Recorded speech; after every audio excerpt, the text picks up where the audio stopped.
In a world with entirely too many shows about cars, this is another pointless automotive podcast. Hello, everybody.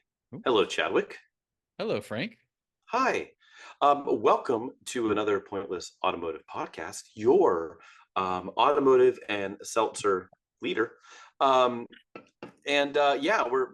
back yet again to talk more cars, more cheap beverages, whether they're beers or they're seltzers, and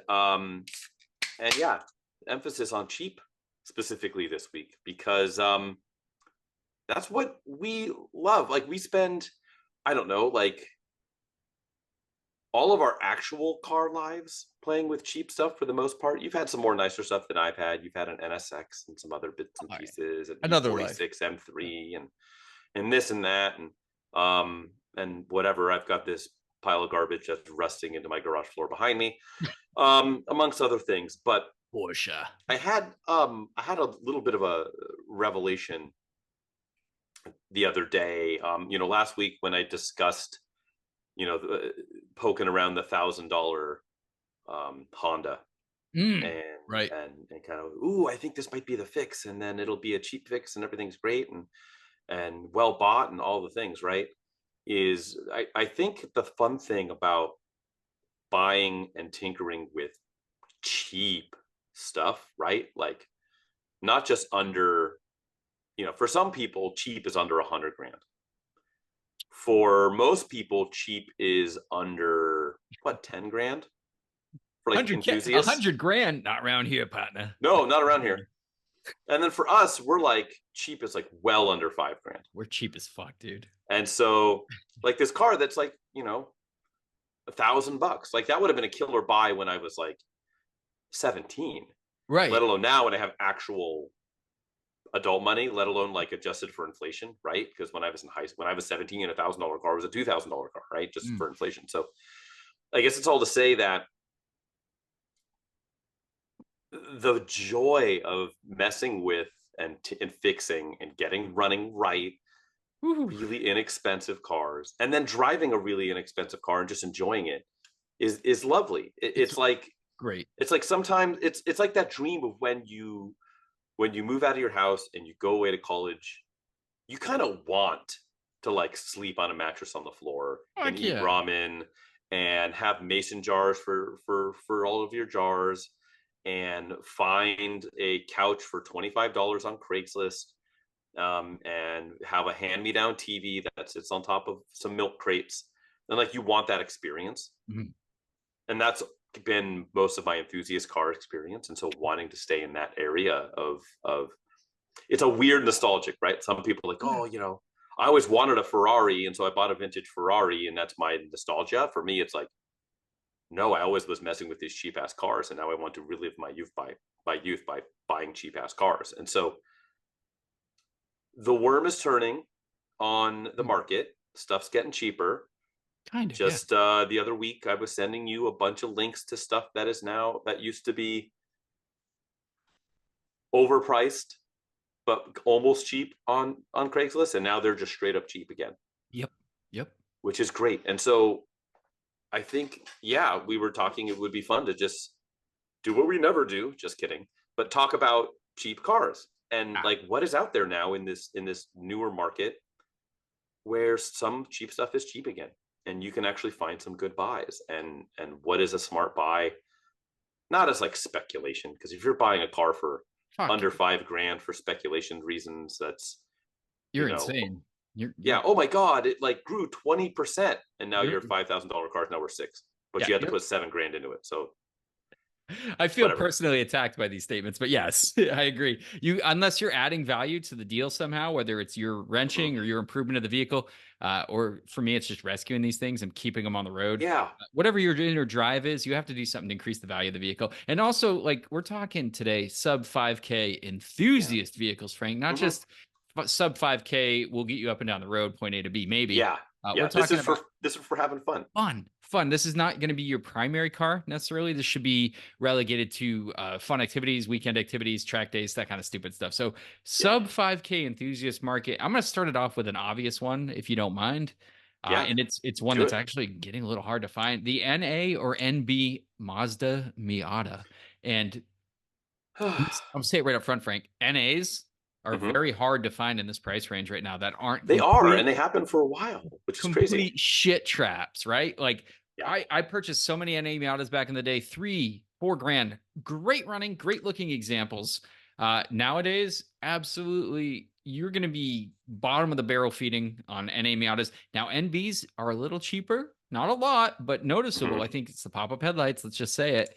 But NBs can be had for a little cheaper, but even then, you're looking at like maybe salvage title if you want like a decent looking one. If you want a roughed up one, it'll get you there. Are you surfing right now? Because it just isn't what it used to be, man. But which is weird because those were cheap forever. They're cheap forever. They definitely had their time in the light because I am a Miata enthusiast. I've owned 4 of them, I think. I don't even keep track. I've had some pretty cool variants. I love the car. I think it's a fantastic platform to modify and to become a better driver. Hell, it used to be spec racing Miatas. So like I fully believe the platform's amazing. That being said, the cleaner ones are getting purchased up and kept clean, and that causes the cheaper ones to kind of get more pricey or harder to find because let's be honest, these are modified in non-tasteful manners a lot of the time, and just having the like shit beat out of them on a regular basis puts them in a poor condition. 5K is going to get you a rough one. I'm going to say NA or NB, absolutely rough. You're not finding anything clean. Sure, someone will say, oh, I found an old lady, had one stuck in their garage, got it for 5. Sure, you're the outlier. You're the statistical outlier. But in general, 4 to 5K is going to get a rough one, but you can still get one.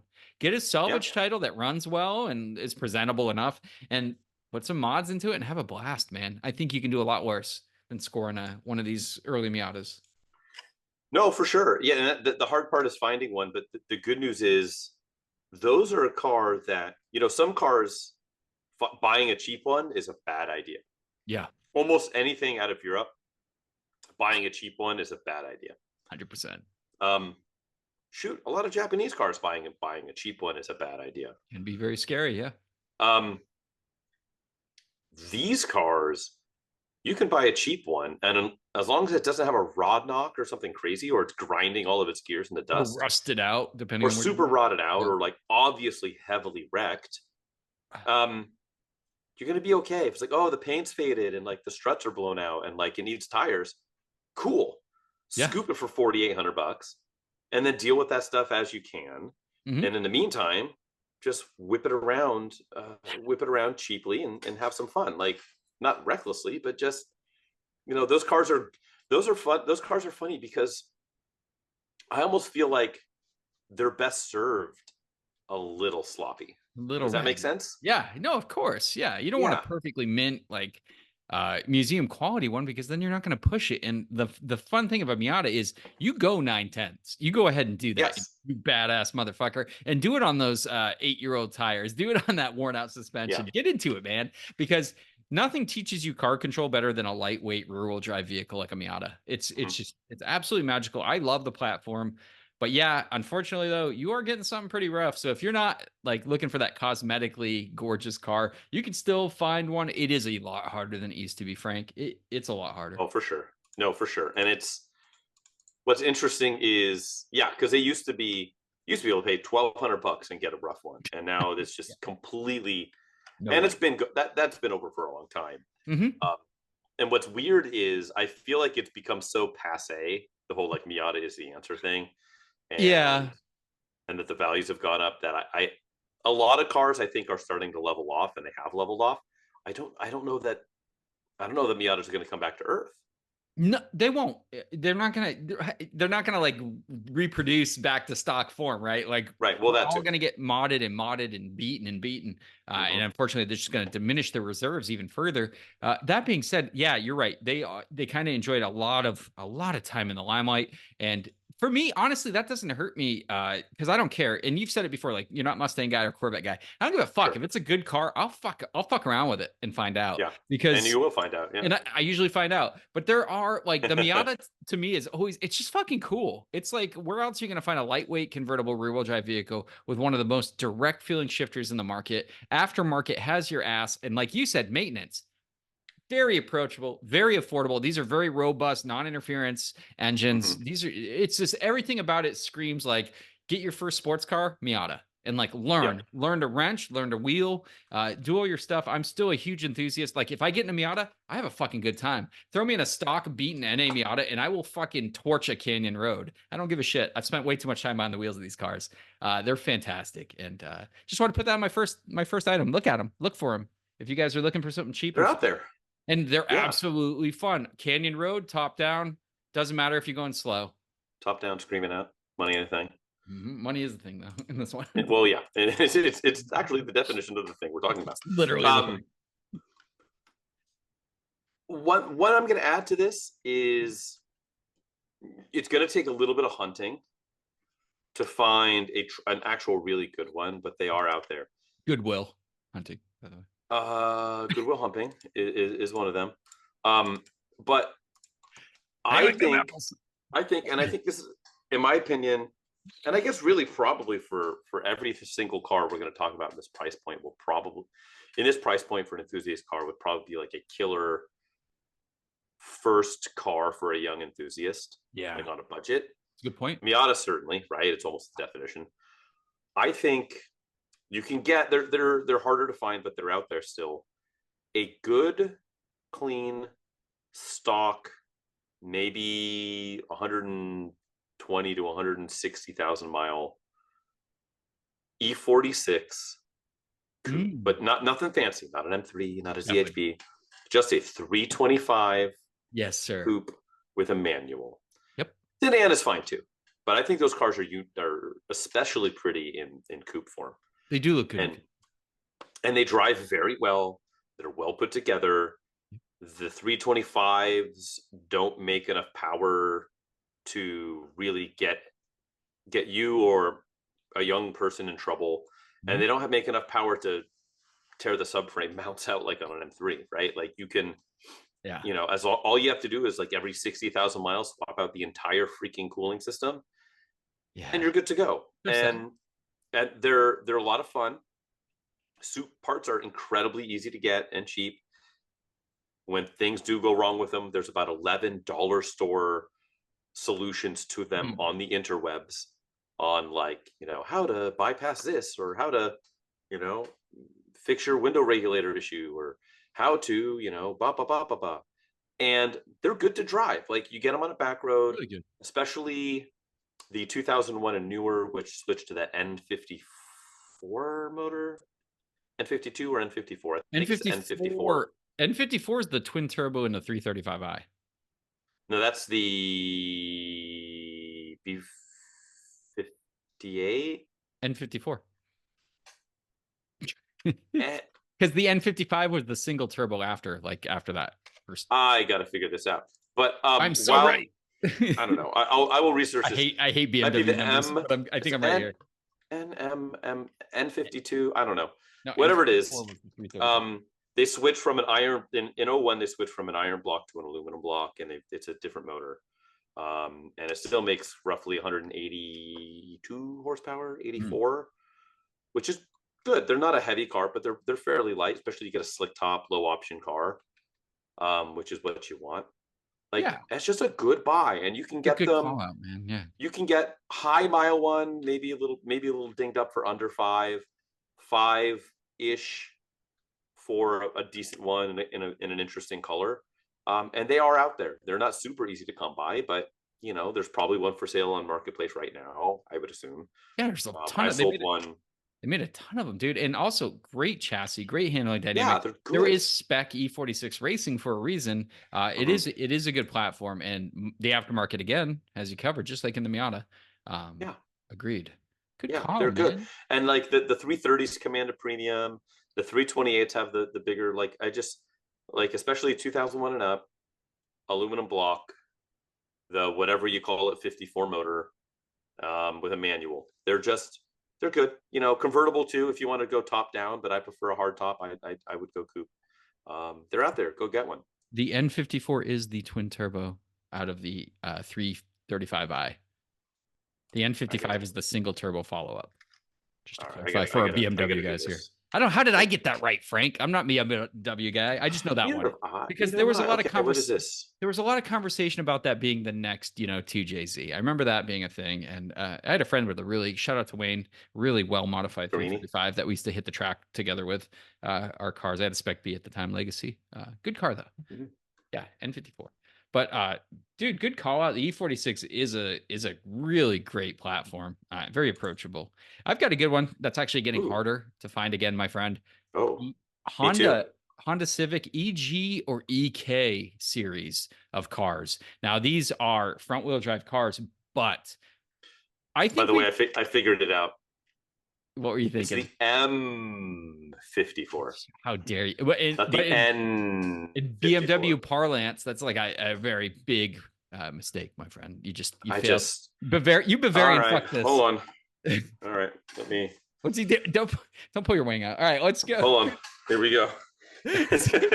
Cut your balls off, son. Sometimes you have to remove your own genitals on podcast. A hell-worthy trespass for sure. So EJ EK Civics. Now, yes, the sin of being front-wheel drive. I don't give a fuck. Some of these modified EKs and EJs will spank anything on a track. There's so much aftermarket suspension support. There's so much engine options. K24, I think we talked about the TSX last episode. You drop one of those into this car and you have a bona fide like track beater. And these cars are fantastic. The EG, I have a soft spot for. I had an EG with a D15B VTEC swap back in the day. And it was a dirty little car, man, revving real high. They're lightweight. The chassis is very awesome. And the aftermarket, again, has you covered. These are still approachable. And if you're doing an engine swap, preferably you live outside of California, in America, and you're able to do such things, very popular. You get one of these, doesn't matter what make. The hatches never came with the hot engine, just in the States. You could get an SI EG, but after that, the EKs always came with a DX or CX, which is like very neutered. The DX is the more powerful, but you never could get the VTEC from there. But you drop in B series, D series, K series engine, you can have a great time. Again, I think these are very approachable. Don't care about the front wheel drive. You, for under 5K, can source a clean chassis, probably get a cheap engine, do the swap yourself, and have a fucking blast. These are great cars and still attainable. Hard to find clean ones now, of course, because they were so popular for so long. Fast and Furious, thank you very much. But I'm a big fan. I like these Honda products from this time. I think the hatches are the way to go. Can I? First off, yes. I do like those a lot. Although it's weird because I've always really liked Honda products, but for some reason, Civics have always been hard for me, and I don't know why. Maybe it was my muscle car roots. Ever own a Honda Civic, Frank? Ever own a Honda Civic? I have a manual hybrid Honda Civic. Fail. But it's just except for the early Civics, right? Like anything like carburetor era, or like the early, like the original SI Civic SI hatch with the like the two circle like semi phone dial wheel, and those were cool. But there's I don't know why. Like they should take up more positive real estate in my mind. They just don't, which means I'll need to own one day. You absolutely should put a fart can on it. Angry bees everywhere you go, piss the neighbors. The angriest of bees. A humongous wing. I'll take a hole saw to my rear bumper, for airflow. Flat black your hood. Let's go. Definitely. Yep. I'll live my life a quarter mile at a time.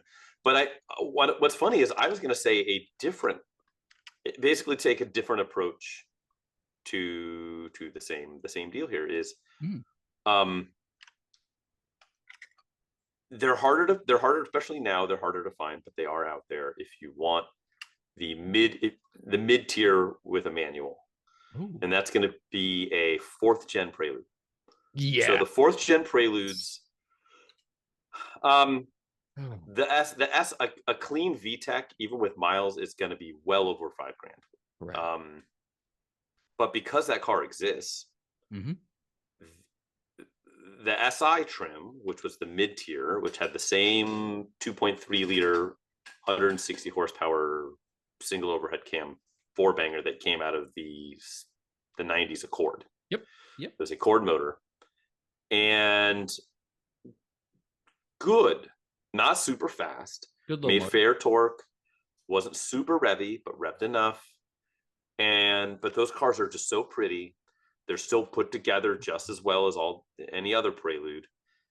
There were a few color options that were only in that trim level for some reason. They had like a cool, like more of a titanium silver that wasn't available on the higher end trims. And they're good. You can get them with a manual.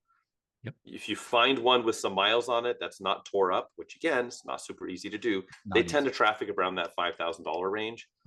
And the more expensive ones are the SIs. So, but they still handle very well.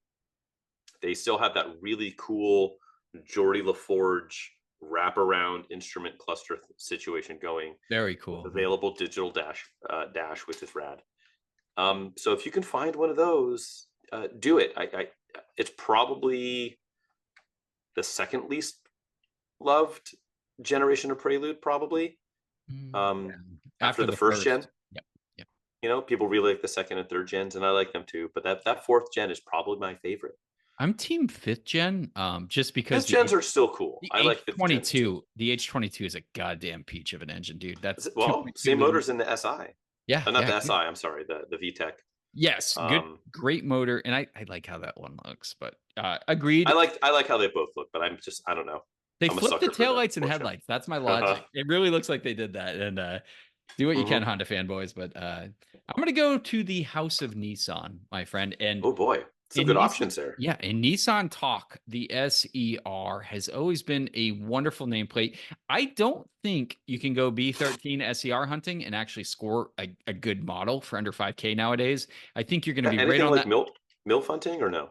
I don't know if a Sentra can pull a MILF. I don't think so. I think you got to have an old Mustang. I think that Mach 1 from last week's automotive Mustang quiz. Sally. Tell me a Mach 1 Mustang wouldn't pull MILF. 100%. Should that be some like index that we create? Like will it pull MILF index? Like a scale, like a sliding scale. Exactly. Yeah. Yeah, it'll pull fucking MILF, bro. It'll spin tire, it'll pull MILF. But the Sentra SCR I'm talking about, I believe it's the B15, so not the B14, the B15, which I think is a fucking unsung hero. I know they have engine issues, guys, but you can score a fucking SCR Spec V that looks like a GTR body kitted motherfucking front wheel drive, 175 horsepower, 6-speed manual, having really good suspension setup car, which I think looks fucking rad. Get that thing with yellow or bright red or some other cool color with a neat interior, because the seats were pretty cool in the inside. The gauges were cool. I would rock a Spec V. I would score that for 4K because that's about what they go for. I would address the issue, whether it be head gasket or whatever the fuck the issue is. I don't know off the top of my head. I just know they're dirt cheap and they're everywhere. Ubiquitous. Great car for the price. And I've tempted. If I find a clean enough one, I'm going to get one of those bad boys. I've never driven one super hard. Have you? Not hard. My buddy had one and it was super fun. And that was like when it was 2 years old. I know now we're talking 20 years later. Yeah. But for what it was, I thought the chassis was insanely good. Like the handling out of the box. That was the Spec V, right? Spec V. Yeah. Mm-hmm. Yeah. That was the handling prowess. And it did have a high revving. I think it was a 2.5 in those. Yeah. You could still get it wasn't that high revving though. It wasn't SR20. It wasn't, but it had like a way better torque curve, and was just, I don't know. There's something about them. I think they look cool. The early ones with that GTR body kit in the front. You got to be kidding me. It looks good. What do you think, man? Cool. Those things are unsung, right? Oh, they're super unsung. And finding a clean one. I mean, I can't remember the last time I've seen a clean one. Yeah. But if I found one for like 3K, you bet your ass I'd score one of those. Yeah. You can't go wrong. 6-speed manual. Legally, you can't go wrong. I think it has a limited slip. I want to say it has a limited slip. I think the Spec V does. I think the non-V doesn't. Yeah. I think V, you got limited slip. You got some extra little tchotchkes and little call outs and stuff. And then I think you got like a 10 horsepower, 15 horsepower bump or something like that. One of those numbers. Tell me, that wouldn't be a fun car in a rally. Kind of cool. Something different. You know what I'd like to rally? Off-road. Oh. First gen Xterra. I love them. I think the Love them, first gen dude. Xterra, even the second gen Xterra, but specifically first gen Xterra, they're slow as all hell. Like Yeah. they're insultingly slow, especially when it's like loaded down with gear and people. But um, unlike the second gen ones, the radiators don't self immolate and nuke the transmission via the transmission lines. And the motors are the interior is made out of Legos, but otherwise, goddamn truck. They're quite capable. They are what everyone wants right now, which is like retro off road. They look the part. They are the part, and they're cheap. Like $5,000 gets you a very serviceable Xterra, manual or automatic, doesn't really matter. You could also get a supercharged one, Frank. You can. Those are hard to find. Yeah. Not a manual either. I think those were all autos, if I remember correctly. I don't know. I think you might be right. That's some unicorn shit if you find a manual supercharge in yellow. That'd be some fucking. Yeah, I feel like they were all yellow or black. So cool. Hot take. Yeah, they're hot cool. take, man. They kind of had a sci-fi off-road look to them, just the way they're made. It's like a Diet Isuzu V-Cross, right? They didn't go like 10/10ths. You never go full retard, if you will. Right. Yes. But it's like they like tempered it down, but it still has a very like futuristic off-road look to it, which I think was so cool at the time, and it's aged super well. When I see like a well-kept Xterra, like slight lift off-road tires, looks fucking proper, dude. Bro, I just did a quick Facebook search here real quick. Now it's been listed for 25 weeks. Oh, great. But 2002 Nissan Xterra XE supercharged manual. So the manual does exist. If they're asking $9,000. Yeah. It's at some shit. It's at some shit house dealership in Yuba City. So it's probably a triple salvage title or something. But it does exist. You can get a manual with the supercharger. That's fucking amazing. Yeah, there you go. They're asking way too much money, but regardless, yeah, you can absolutely get. It'll have some miles on it, right? Might have 150,000 miles, but on those cars, I prefer, I think, the pre-facelift ones with the square headlights versus the later ones with the round headlights. Yes. Yep. But yeah, they're kind of no nonsense. They're gonna work. The interiors are cheap as hell, but like you could spill a pot of boiling coffee on every inch of that interior, and like it'll shrug it off. Frontier based, correct? Same as the Frontier, pretty much. The underpinnings. Yeah. Yep. Yeah. It's Frontier based, just like the second gen was based off of the Frontier that was made from 05 until current.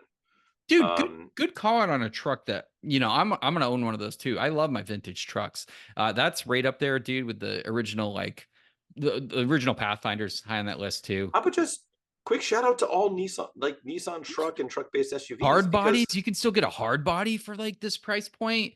Compared to anything Toyota, which you can't. Yep, you are right, my friend. Good shout out there, actually. How about if you're an enthusiast with European flavorings? You've mentioned a Euro in the E46. For me, I don't dabble too much in European cars. I've had quite a few decent ones, but how about this one, man? 2002 Volkswagen Jetta GLI. Get that 1.8 liter turbo 6-speed manual, Recaro seats. It's got all the kind of cool stuff you want in an enthusiast vehicle. I think they look fucking fantastic. I've always had a soft spot in my heart for those cars, and then now they are looking better. Like you said, go find a clean one. That's the challenge. But under $5,000, you can source one of these that hopefully hasn't been too modified. That 1.8 turbo is pretty damn reliable as far as VW engines go. A very reliable engine. They can be modified. I love the wheels that came on them. They just looked right. Like the slightly bigger wheels, the 6-speed manual. I love the Recaros in that thing. But anyway, if you get a sorted one, it's a comfortable interior. I like the melting crayon smell. I like the blue and red lights, the gauge cluster. I think that's a cool fucking car for like $5,000 or less. No, for sure. I agree. And similar when I was talking about the E46 is there's a big community behind them. There's anything breaks, there's a million different fixes. Parts availability super easy. Mm-hmm. Any backyard cheap ass fix option is out there, and the knowledge is all out there. So yeah, man.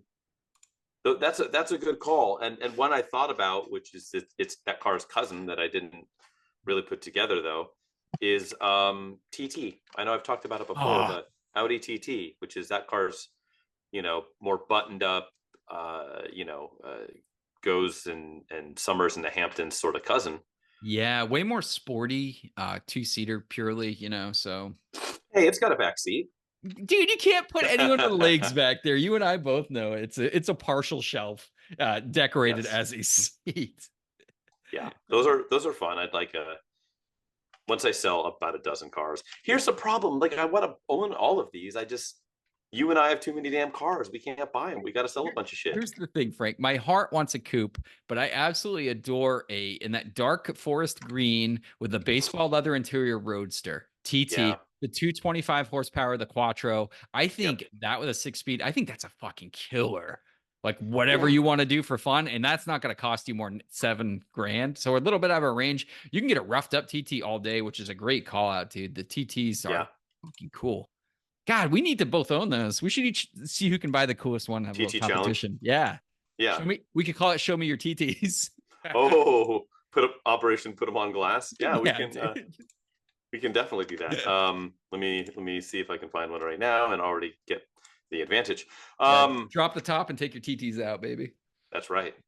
show them to the world. Man, like there's so many good options. Quality shit here. Yeah. No, it's that's a good one. No, those are how often do I forget that Volkswagen as a company actually exists? You forget Volkswagen all that. And you know what? I haven't dabbled too hard in Volkswagens. I've owned a few from the Vag group, I think it's called VH. Yeah. I think that's what they prefer. I don't even know people. That's what they prefer. That Jetta GLI, I've come so close to pulling the trigger, my friend. Every time I see a clean one show up, there's so much going on with that car. There's so much going on with that car, and there's something about it. I think they look cool. I think they look so cool. I don't know. Just like the car, man. There's something about it. You know what you could probably do right here, right now, if you had $5,000 in your hand and you had your way with words, and you prefer a manual, but like if the right automatic came, you'd be okay with it. Okay. You own one of these cars in its most powerful and interesting guise, but a C4 Corvette. You had me going with Bonneville. Whew. You can get a running, driving, smogged, good condition, auto, probably over 100,000 miles. Probably going to be an automatic. It's probably going to have an asking price of $7,500. And you're going to have to talk them down to $5,000, and you're going to be able to do it because it's been on the market for $7,500 for 7,500 weeks. Yeah. And you just have to sing a song about how your dad had one and he went out for a pack of smokes and never came back, and sing a bit of a song and win the seller over with some good old boomer humor, perhaps. But you can get one for $5,000, and I promise that you can sort that out in a weekend, especially if you're not picky. But yeah, in any metropolitan area, it's probably not going to have a ton of miles, and you can get yourself a C4 Corvette, and they handle pretty darn well, especially if you just put like really sticky rubber on it because they wear big shoes. It's going to make V8 torque. It's going to make V8 noises. It's going to have that cool slipstream. Yeah, they look cool. Now, the interior is going to be 100% rattles, and that's okay. Fuck yeah, dude. But yeah, like the amount of cool that those cars are that you can get for $5,000 is still almost unmatched. It's still why don't I own one? I don't know. Dude, it's a head turner still when I see a C4 cruising around, because you like do a double take and you're like, God damn it looks just right. It's it's kind of like it's definitely 80s. Like you get that vibe from it. It's rad in that sense, but also still has a very sporty appearance, very wide, very low slung. Still like it looks the business, but also cool. I don't know. It Yes. just simultaneously pulls both those attributes straight out its ass. And they look great. And you can get them in fun colors. I wish my 01 was the teal one, but I still love the red. Corvettes are fucking cool, man. Yes. C4s. Yes. C4s anyway. C4. So go get yourself an 85 C4 automatic, probably white over cocaine white. And just drive the snot out of it. And if something breaks, like, oh well, like it was a $5,000 C4 Corvette, or just fix it because parts are around and cheap. It's like it's a Chevrolet product, it's a GM product, like right. whoopity doo. Good car, man. Well, C4. you know what? I'm going to echo you some further muscle action. Oh boy. Now, whether you're a Ford guy, whether you're a GM guy, you got a couple options here. You can go 90s Chevy Camaro all goddamn day, right? Like, especially the later Catfish ones with a manual. You can even get a Z28 sometimes for around that price point, which is fucking amazing. It's going to be in rough shape. It's going to be beaten. It's going to have tons of deferred maintenance, but that gets you in the door with some American muscle-ish action. You can also New Edge Mustang the fuck out of it. You can get a New Edge Mustang all day for $5,000 or less, and you can fucking do whatever you want. Cut the exhaust off, get the little 5-speed manual, get that 4.6 cranking boy, like I crank my hog. But either one of those, Can't stop, won't stop. You're getting V8 power, rear-wheel drive action with a manual for $5,000 or less. Yeah. And it's not hard. It's not hard to find either. No, it's not. And same with like SN95. You find a decent SN95, just GT. Do it. Killer. Yeah. Absolutely killer. Those early 5.0s, a little doggish. The 4.6 added a little more power to the equation, but either way, dude, you're good to go. You can't get Fox bodies really for this price point anymore, so don't even bother. If you find one, it's gonna be too much to bring back. If you can. But you could maybe get a 4-banger. Yeah, like US for that much, which would be dope actually. It'd be kind of dope. SN95 though, New Edge for sure, and then Chevy's Camaros from the late 90s, probably more than likely. Get a stick, get a V8 rear-wheel drive. Fucking forget about it, because that's a fantastic enthusiast vehicle you could modify, have some fun with for not a lot of bang or not a lot of buck for your bang. And also on top of that, aftermarket has you covered, man. You put an exhaust intake, put some fucking cool wheels on there, send it, dude. Yeah, you could go early SN95 if you like the 5-liter engine, but you don't want to pay Fox body prices. Just get like a 94 or 95 GT, pre-modular, and there you go. You can get a decent one for $5,000, kind of all day. Kind of a lot of fun for $5,000, to be honest. Either one of those. Oh, for sure. Those Catfish Camaros are still pretty healthy. I mean, you're around 300 horsepower. Either way you go here, with the V8 option, you're around 300. You get a manual, rear-wheel drive, like I said, and it's a sports car. It is. Still a lot of bang for your buck in today's marketplace, dude. So, fuck, I want to fuck around with some V8s, man. I'm kind of feeling and then find out. I'm feeling the need for speed. Got the need for speed. One quick honorable mention before we move on down the road. Just quick honorable mention over. Right there. It's right. I've got one of those. It's I do a hands free. Your uncle doesn't count. Damn it. He doesn't slap my knee anyways. The Z3, BMW Z3.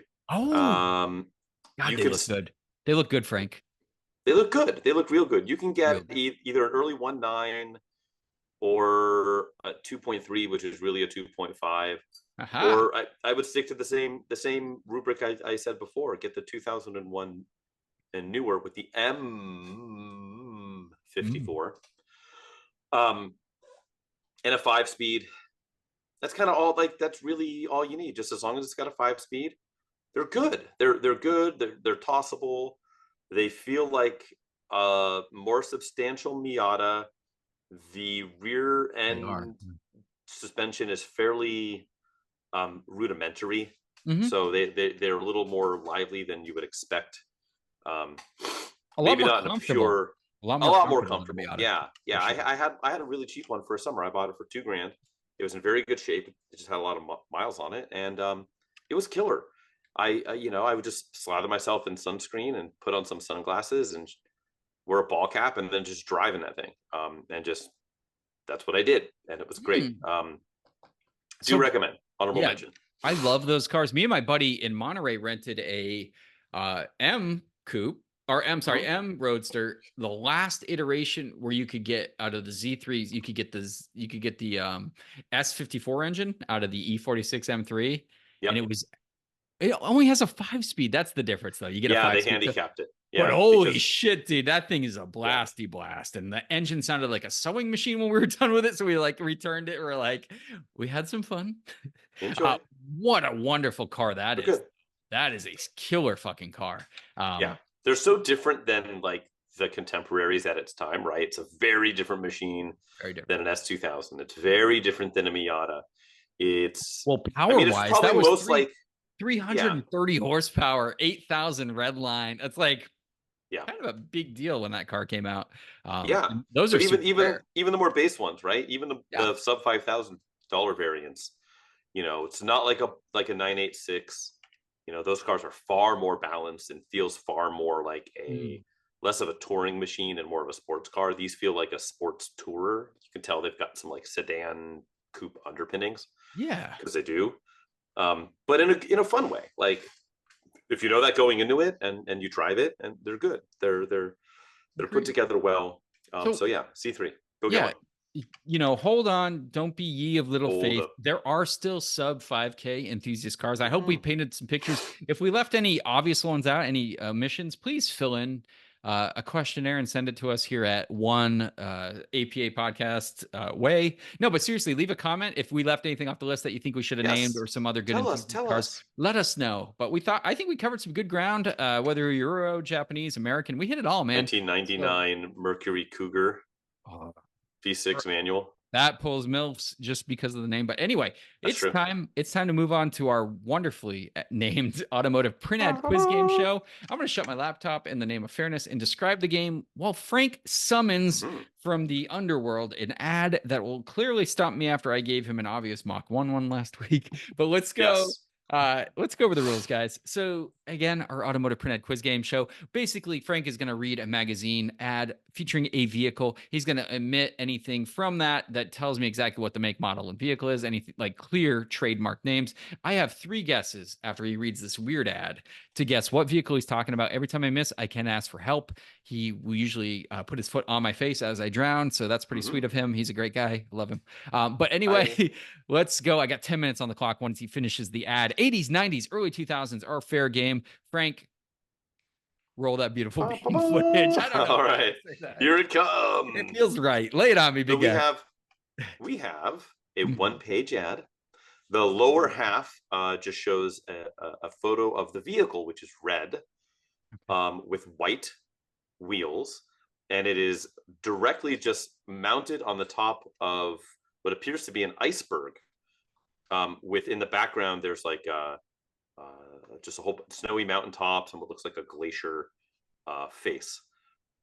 And then above it, it says, now blank has a new 4-wheel drive wagon, but that's just the tip of the iceberg. Then we've got a whole bunch of text, which goes as follows. The all-new blank 4-wheel drive wagon, 5 doors, 4-wheel drive, and startlingly unique in appearance. Not bad for starters, but the further you go, the better the story gets. Blank switches from front-wheel drive to 4-wheel drive on command with one simple shift, even while moving through snow, mud, or worse. I don't know, sort of blood. Blank's fuel-efficient 1.5 liter single overhead cam engine delivers the best fuel economy of any 4-wheel drive. 42 estimated highway miles per gallon. Bullshit. 32 EPA estimated mile per gallon.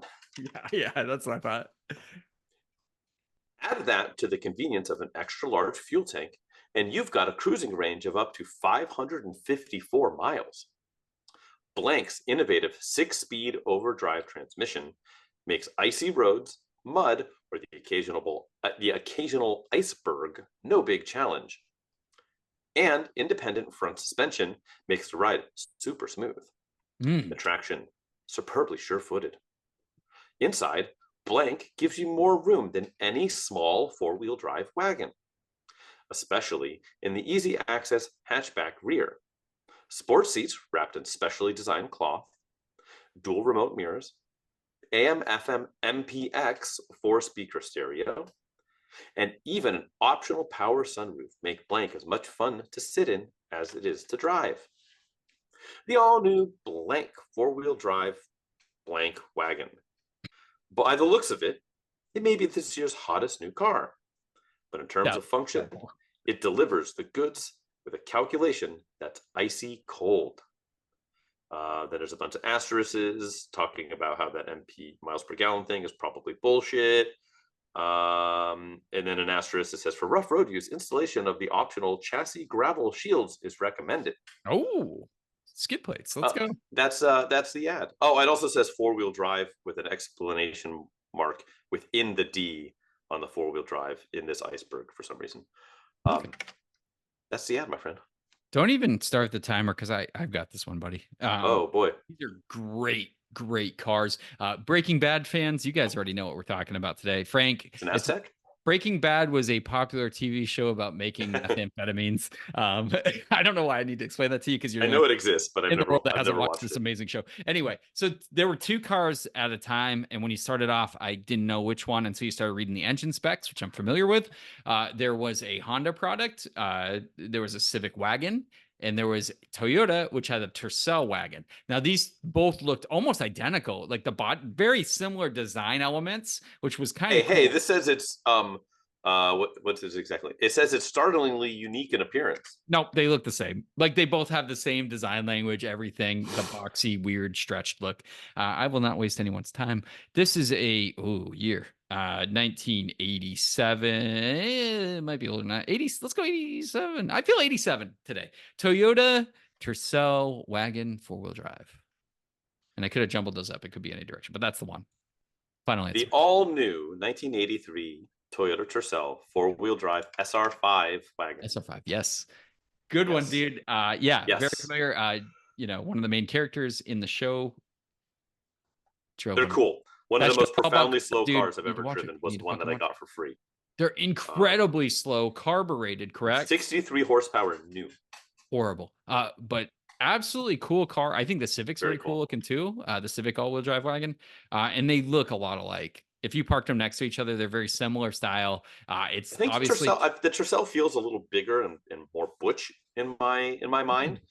I don't know if that's legit or not. I know it was basically a parts bin special. So yeah, they took the existing Tercel 3A engine, which was the carbureted 1.5 single overhead cam motor. But what's cool is that you can take that motor and chuck it, and you can bolt in a 4A GE 20 valve in it, just like 8,300 RPM. I'm sure, yeah. All the drivetrain is just all ready to receive. Well, they don't make any torque. But that said, those 6-speed manuals that I mentioned, because it's a 5-speed, but it's got an extra low granny crawler gear that you can access. Cool. And when you do that, it automatically pops it into 4x.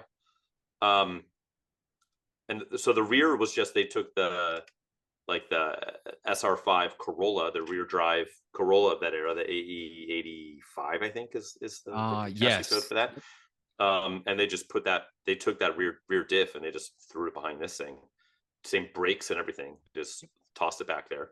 And but yeah, those manuals are made of glass. Like people blow them up with the stock 63 horsepower one, and people talk about like, oh yeah, I put a 4A in it and I had to like cryo treat the guts of the transmission to try and get it to like hold up.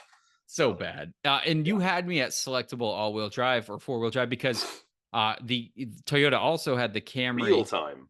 The Camry All-Track, right? Also had selectable four-wheel drive. Front-wheel drive goes to rear. Yeah, and the Corolla. Those old Camrys look fucking cool. I believe the Camry and Corolla All-Tracks were all full-time all-wheel drive. I'm pretty sure the Tercel was the only one that was selectable. I test drove a Camry where you could select the All-Track capability. Promise. I promise you, sir. There was a four-wheel drive button.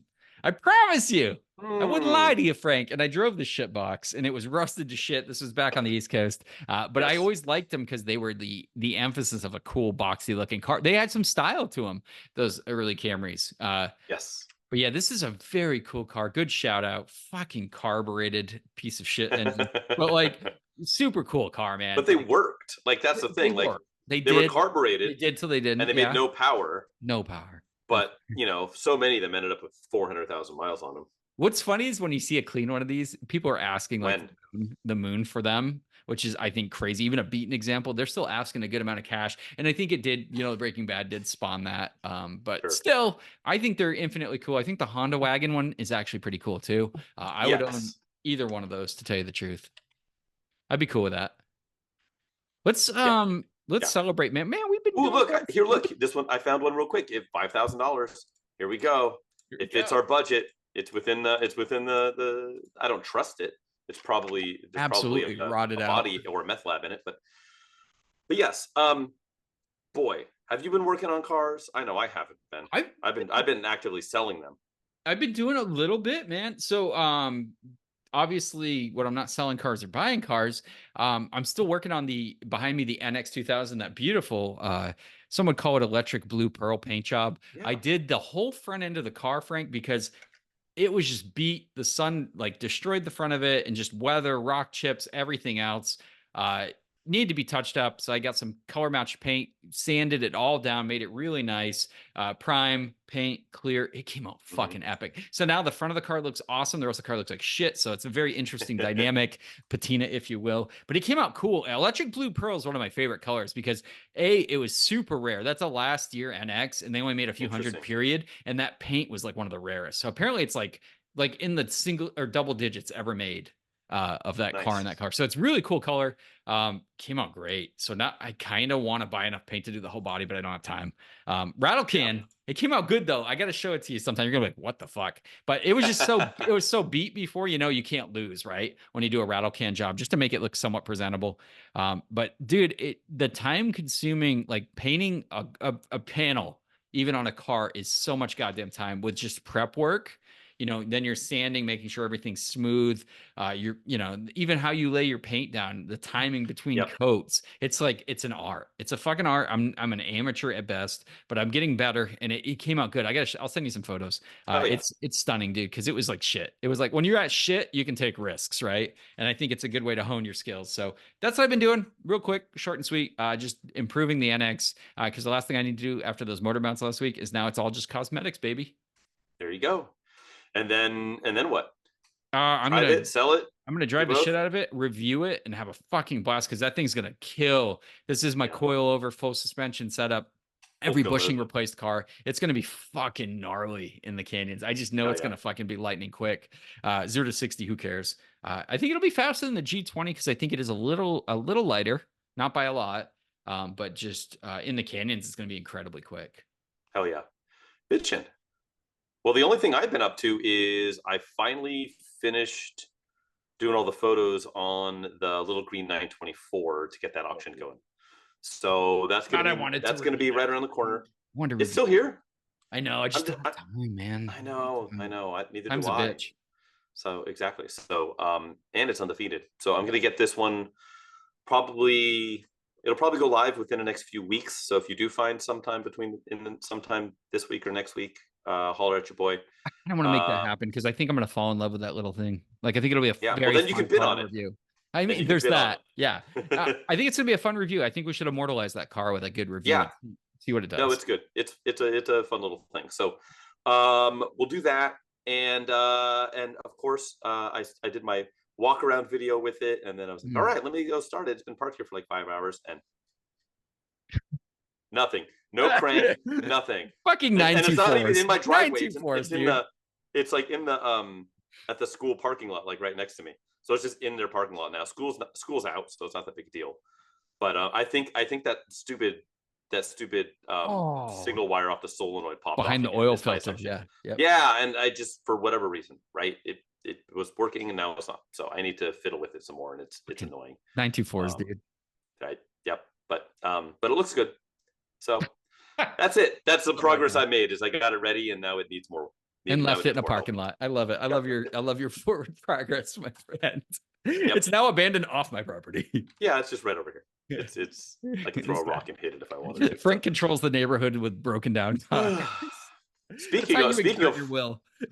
Speaking of exerting your will, I would like to thank all of you listeners for exerting your will and fighting the urge to not turning this off and making it this far. So thank you for that. This is another Pointless Automotive Podcast. That's APA Podcast on the Instagram that never gets touched. You should definitely send us seltzers to drink, I suppose. I don't know. That's the classier, the better, the more expensive. I want the Louis the 13th of seltzers. And that's kind of it. Thanks for tagging along. Share this thing. Tell people. One day we'll have more for you. And until then, thanks for continuing to have less with us. I'm Frank. If you want to see pictures of car things, that's the Photographer's Garage on various platforms. How about you there, Chadwick? Yeah, no, if you want to see cars that probably shouldn't be brought back to life with 40 to 50 hours of labor, check out my channel, Auto Obsessive Garage, where I rescue, restore, and review fucking cool cars. So again, follow us on YouTube too, man. APA Podcast on YouTube. Check us out. We do this every week. We've skipped 1 week. I'm going to keep talking about that because it's the only week we're ever going to miss. But we love you guys. Thanks for spending your time with us. You could be doing something like value adding to your life, but we appreciate it. Right. We love you guys. You do. We'll see you next week, Frank. That sound good? Yeah, let's do that. We'll see you then. See you in 7 days. Bye. Take care.